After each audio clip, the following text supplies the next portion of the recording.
Hey guys, this is Nathan. What's up? How you doing? Um, this will be the first youth ministry video that I've done for Impact Youth, and the title of this is Expectations. Now, to start off with this, I like to let you know that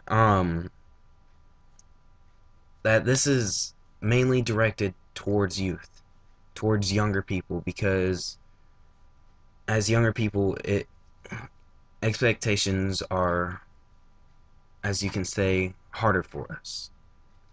Now,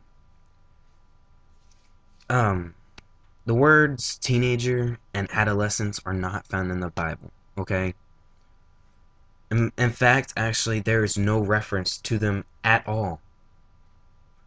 In 1 Corinthians chapter 13, verse 11, when I was a child, I talked like a child, I thought like a child, and I reasoned like a child.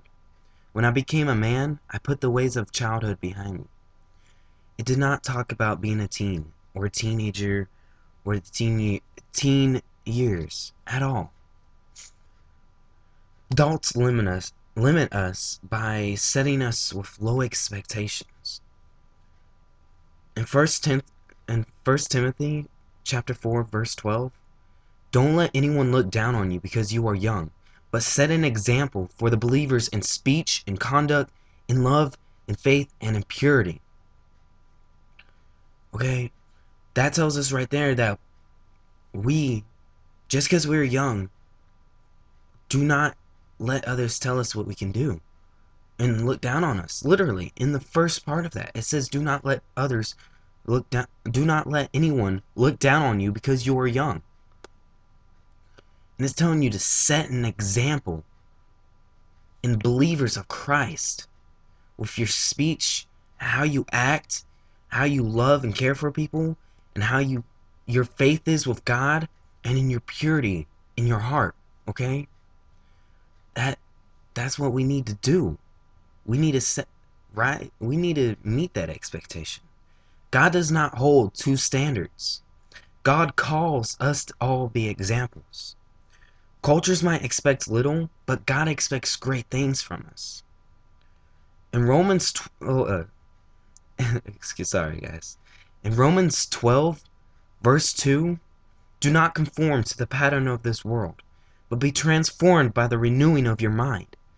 Then you will be able to test and approve what God's will in His good, pleasing, and perfect will. When cultural expectations become our standard, we allow society to mold us with little Christian and Christ-like character. We live in a culture that tells us how to think, how to act, how to look, and how to talk. Also, what to wear, um, what to buy, where to buy it, what to dream, what to value, and even what to live for.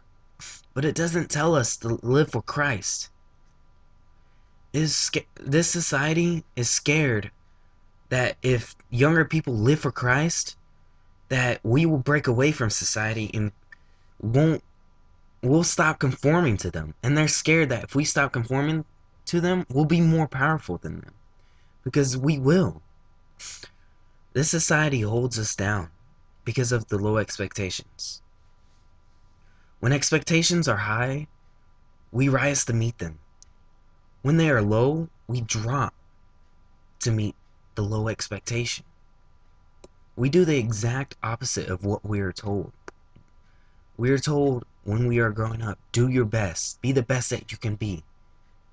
Don't tell anyone what you can or cannot do.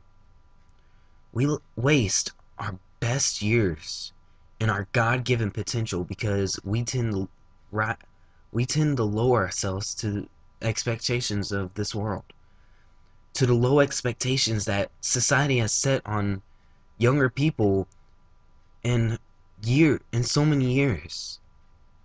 Because we we started out with high expectations, and then throughout the years we started getting lower expectations. We started dropping to meet them so society can accept us. But We don't need society to accept us because of the expectations that we do. God accepts us because we rise to meet his expectations. That's what we need to do. Rise to meet God's expectations. Rise to be an example for others. Rise to pull others out of the mud and bring them to Christ. As I leave you, I give you one last verse. 1 Corinthians chapter 14, verse 20. Brothers and sisters, stop thinking like children. In regard to evil, be infants. But in your thinking, be adults. Okay? That, honestly, is self-explanatory. And if you... I've given you 4 verses throughout this entire thing that have dealt basically with expectations. Look them up. Read them. Sit there and write down your thoughts about them.